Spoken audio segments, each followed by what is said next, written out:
The most useless superpowers IRL. Save us both some time and tell me what these mods do before I take you to prison or after. Okay, so it's been a couple months since I've done one of these videos, and the last video seemed to have a very positive reception, so I thought it would be a good idea to drop another one of them, because there are still way too many useless abilities that need to be covered. So in this video, we're going to be talking about some more useless superpowers to have in real life. Now, before I start mentioning This is specifically in real life, because they could be good in anime, but they actually could be worse in real life. some new abilities, I wanted to address some of the grievances in the last video, because there were quite a bit of them. First off, I want to address Akainu's devil fruit again, the magma. This is good, but not in real life. Magma fruit, and I will stand on this fruit being garbage in real life, because seriously, this fruit is way too destructive to even apply to real life scenarios. Sure, there's the Logia intangibility, but if you had the choice of Logia, there are way better and more convenient options. With this fruit, your only options are to either continue your regular life or become a world-renowned criminal. More on that later. And don't tell me that you'll be the best hero with this fruit, because you will be a bigger threat to civilians than any other villain could hope for. We already know how Akainu was moving during Marineford. Imagine you miss a magma fist and just destroy someone's car, or shoot, you put a crater through a building. Heck, you might even burn someone to ashes by accident. You're gonna be getting some type of lawsuit and getting put in jail for arson. Then there's Luffy's Gum Gum fruit, which I'll admit that I've sold a bit short. I forgot to mention that there is the immunity to blunt damage. So realistically, I think his fruit would be pretty fire in real life, though. You could be like Spider-Man and just stretch yourself across the world, bro. Stretch your little wiener too. Would be learning how to actually control the stretching. But the immunity to blunt damage is probably the only benefit you'll get from it, mostly because the immunity is fairly niche. It's still alright, but it's not the crazy Gear 5 shenanigans that you see in the series. Also, the imagination portion of this fruit is not as potent as some of y'all think. Don't go around thinking that you're gonna be summoning meteors from the sky. His imagination of Gear 5 is broken, brother. What do you mean? This is broken in Bleach.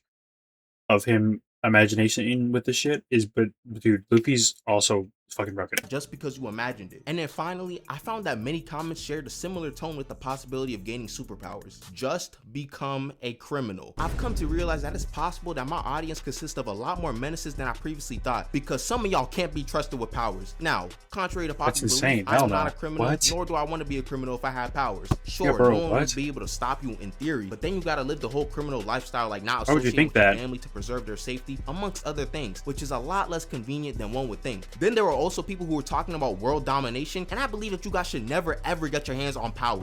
You'd be the mustache twirling villain that starts murking people for no reason. So it's all world domination. What are these people on, man? That out of the way, it's time to finally talk about the first useless power on the list, One for All. Now this power is actually one of the worst you can get in real life, in my opinion, due to how much recoil there is on your body. First off, you can't even think of. Before he says anything, I do agree with him. It will be worse, because there's no way you're regenning that quick. At the beginning, he was punching something and broke his hand instantly. Bro, if you broke your hand in real life, you're literally useless for a while. And that's like your whole power for the whole thing.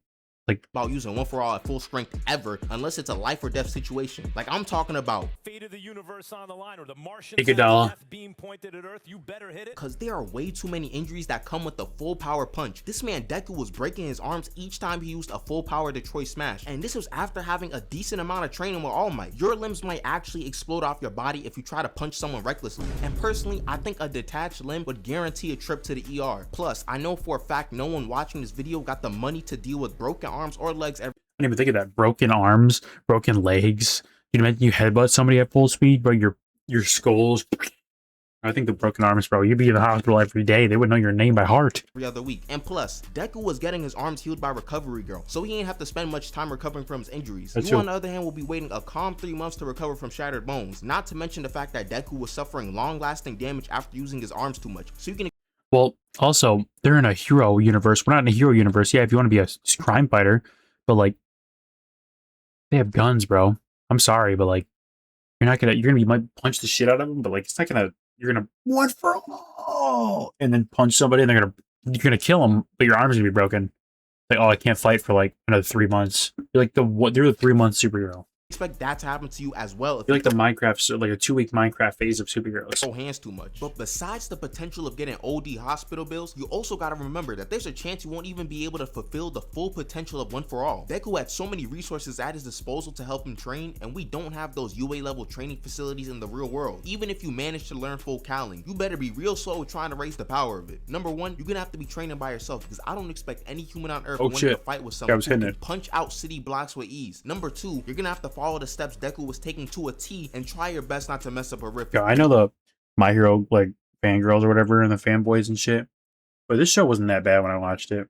I need to catch up last season, but dude, I didn't mind it. I thought it was the ships were a little weird, but pretty good show. What are you gonna do? You go 20% full Cowling immediately? That's just asking to mess up your body. And don't even talk to me about the other quirks in One For All. We saw how much mayhem was caused when Deku first discovered Black Whip. If this happens in public with a bunch of people around, you're gonna have a J. Jonah Jameson on your head every single time you try to walk around the city. I can't stand Spider-Man. Hey, so I can't stand him. I hate him. Staying in the My Hero verse, we got Dabi's cremation quirk, but honestly, this part is going to be mostly about Dabi, because it's truly a horrific combo for him. Essentially, Dabi's you just burn yourself, bro. What is just useless? body is more resistant You can light a candle. to cold temperatures than hot because of his mom. So anytime he uses his fire, he gets burnt, which means that he can't even use his power for real without literally cooking his skin. If you were in Dabi's situation, why would you ever use this quirk? It only seems to hurt you. Like, sure, you got strong flames, but I can get the same effect with an aerosol can and a lighter. Use this quirk too much and you'll just end up as a flaming corpse with no chance of recovery. I can see why bro was so mad with his brother, because I would be type 2. You're basically the failed experiment of the family. Now the last quirk I want to cover again is this freaking tail quirk, because I still got a lot. Dude, this guy was the most useless person in the show, bro. I don't even know his name. Tail guy? Or he was so boring. Him and that one weirdo with like the sticky balls. Dude, that guy was a fucking weirdo. What was his name? I don't know. Fucking weirdo though. I gripes with it. I talked about it in the first video, but let's be real. The channel was in a drastically different place than it is now. First off, I need you guys to level with me here. You guys can really call me anything like stupid, sure, a fraud, whatever. But one thing I refuse. Shanks is not a fraud. Mihawk's a fraud. Used to be called is crazy for calling this quirk garbage, because quite frankly, it's extremely useless. No matter what, you cannot convince me that this tail wasn't just some result of some radiation mutation or something that got passed down genetically. The doctors probably saw this kid with the big tail and realized that this kid got no quirk and were like, you know what? Just tell the kid that the tail is his quirk, that should work. Like, this thing just looks so inconvenient. I'm assuming that the tail just grew from the tailbone already in humans. So I can only imagine how annoying it would be to get clothes with this 3-foot appendage quite literally between your cheeks. You're gonna have to get your clothes tailor-made or something. Also, any description of this quirk is actively coping. Heck, anyone who thinks this is some S-tier quirk in general is just coping. Sturdy tail. Okay. I don't care about the agility or breaking metal or whatever. What are you going to do with this quirk? Don't think you're gonna go speed blitzing anyone with this power. Be like Devil Dinosaur and Marvel Rivals, just turn around and like butt smack people like whoosh, whoosh, like twerk on them type shit. As soon as you get it, martial arts is like the only thing that can pair well with this quirk, and I know a large majority of us are not black belts in martial arts, so you gotta spend like 3 years learning to try to make some use of this tail. But if you're already a black belt in martial arts, just stick with that. You don't need no tail for that. And some of y'all in the comments are gonna be on my head about this part, so let's just make a hypothetical. Let's say Electro is running rampant in New York City. You use your tail to grab him, electrocuted. Try to jump in the air with your tail, electrocuted. Anything you do, you get bodied. And this will Frieza had a tail and he really didn't use it that much. Very accurate to the show, because I feel like I've only seen this guy get rocked. Next ability we got is another revisit. It's basically any big name ki blast in Dragon Ball, like the Final Flash, the Kamehameha, Gallic Gun, etc. Now I know this. Yo, but it'd be so cool to hit a Kamehameha in real life though. Or just at the top of your lung. Bro, that's hard, bro. Like a Kamehameha. Yeah, everybody hit that pose back in the day. Me learning it and then actually hitting it when I was like 18, bro. It's like, oh my god, I felt so cool. I still feel cool. I hit it right now. Controversial, because we've all tried to fire off a Kamehameha. It's just the rite of passage. And quite frankly, if someone gave me the option to take Ki Blast as an ability, I would definitely take it. But that still doesn't in real life, Ki Blasts are way better because they're quicker. Because nobody's like, if you hit something with, if some real person could Kamehameha, I almost hit that fucking emote, that one guy. The Kamehameha. So we all know the Kamehameha. If some real person could hit a Kamehameha, and some, like, you couldn't stand a Ki Blast, bro. Like, you're not fucking Goku. I think Ki blasts are better in real life. The fact that the strongest forms of these Ki blasts are way too strong to be practical in real life. Sure, the average pea shooter blast isn't blowing up the planet, but something like the Final Flash is a bit different. These blasts can level mountains easily. Heck, even charging one up is gonna be felt by a lot of people. And then there's the grim possibilities of missing the blast. What happens if you blow up the moon by accident or on purpose? I know how some of y'all be moving. You are running the risk of destroying so many things in the world every time you fire off one of these big name blasts. Legitimate question, what type of ops do you have in your life that requires a Gallic gun? Unless you are actively looking for violence and someone to blast, some pistol with the switch is getting the job done the same way. And I know a switch is illegal, but these big name blasts might as well be illegal as well. If you're new and enjoying the video so far, you might as well subscribe. Got a warrant for that Ki blast? Let me see your papers. We on the road to 50K, so I'd appreciate it a lot. Anyways, back to the video. Subscribe. I want to talk about how bad being a Jinchuriki would be in real life. My friend brought it up to me after my last video, and I thought it was a really good point. We all know that being a Jinchuriki in the Naruto world, dude, he got tortured by his when he was a kid, man. His backstory was sad. Gaara, oh my god. You got organizations hunting you down and trying to murk you just because of the tailed beast inside of you. And in the village most of the time once you dead, and yeah, dude, no, everybody hated Naruto. Ostracizes you from society. You get treated like a third-class citizen and a grade A threat. But in my opinion, the societal problems will probably not be as big of a deal in our world. The real issues start when you think about the fact that you have an actual demon inside of you and you have to try to control them. Cause oh my goodness, will these demons take the chance to run rampant? If you get someone like Shukaku, you're cooked. You can't get no sleep because Shukaku will take control as soon as you hit the bed. To be honest, you gotta have your emotions completely unlocked because you run the risk of having the tail beast take over. And I know there's a lot of people who would let their tail beast run rampant in a moment of weakness. Me in the middle of like a very small pile up in the freeway, like bad traffic in the freeway. Let my Jinchuriki take over. You get your heart broken, boom, Kurama just destroyed half the city. But there's the chance that you can manage to siphon off some of the power of the tailed beast. Even if you do that, most of the forms are still garbage. This man Naruto's skin was burning and peeling off during transformation because of the chakra alone, and he ain't even have control of this form. Even some of the upper forms of the tailed beast chakra cloaks could risk death if the tailed beast decides to take away your chakra too quickly. So basically, you gotta hope your tailed beast isn't annoying and wants to cooperate with you. There's not much you can really do on your side. Then you also need to hope that no one wants to do any experiments on you, because the government would definitely be interested in stuff. Diesel, bro. Oh my god, his chud ass would definitely do experiments on you, bro. With enhanced healing, strength, speed, etc. And for the next power on the list, after some further deliberation, I've concluded that having a Susanoo would probably not be super crazy as one would expect. No. Besides the whole going blind part, which would likely be would want an Obito mask though.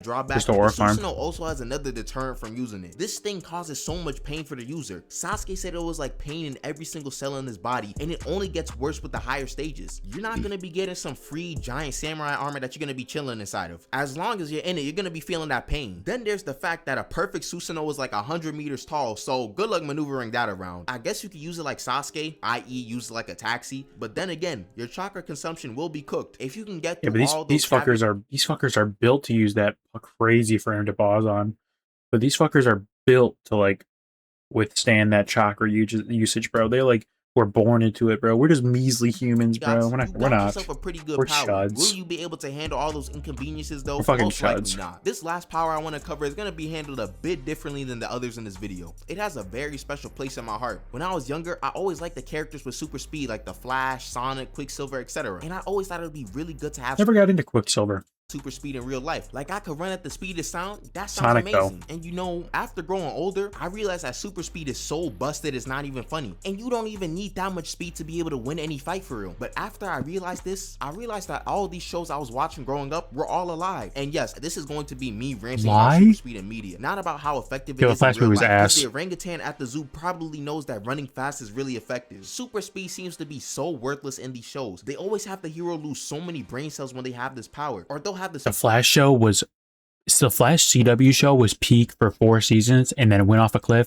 Stop watching it. Oh my god, it was so garbage at the end, bro. It was so good.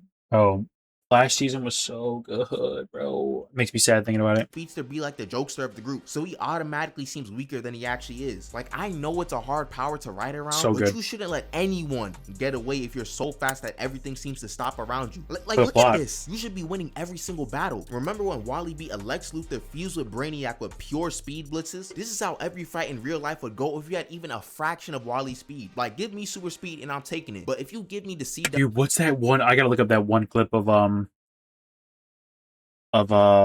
what's the Reverse Flash saying, like, he jerked Barry off. It says, "It was me, Barry."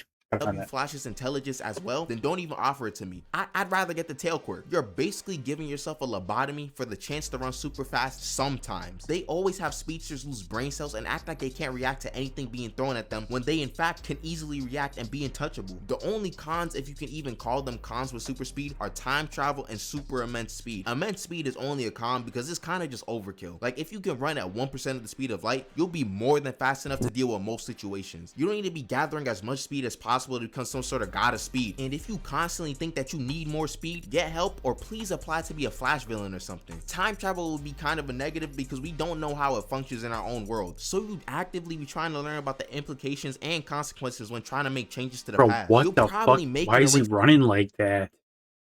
a couple alternate timelines in the process, and no one got time for that, pun not intended. And if you try to operate on movie rules, you're actively self-sabotaging. Honestly, the CW, Flash, and other media have ruined super speed so much that I don't even want it anymore. In theory, you should be able to stop all crime, but there has to be Bro, who remembers the Arrow show too, bro? The Arrow was so good, bro. With Deathstroke when they were stranded on the island. sort of curse or equivalent exchange when you get this power. The inevitable random IQ drops could truly be the end of some people's lives. Now, there are definitely other powers I want to cover, like Maharaga's adaptation or the Titan shifters, but that'll be for another part, assuming y'all want another installation. I really do like— Yo, a Titan shifter IRL would be hard, but it would literally be, you get mad in a video game, you're like, fuck! Your whole setup's dead. discussing these hypotheticals in our own lives. I hope you guys enjoyed the video. Hold on, we'll finish that in a sec. This is the video I was talking about. Okay, this is the video. It was me, Barry. This video was pretty fucking funny. Remember when you were making out with your first girlfriend, and you came right as she touched your leg? It was me, Barry. I jerked you off at super speed so it'd seem like you nutted at just a woman's touch. Brother, it had nothing to do with the video, but I just remember when I saw the reverse Flash trying to throw hands. Sorry, that was funny though. Video, and thank you so much for all Yo, the support. anyways, go subscribe to Alama Sama, man. W video. I'll link the video below. Like and subscribe if you enjoyed.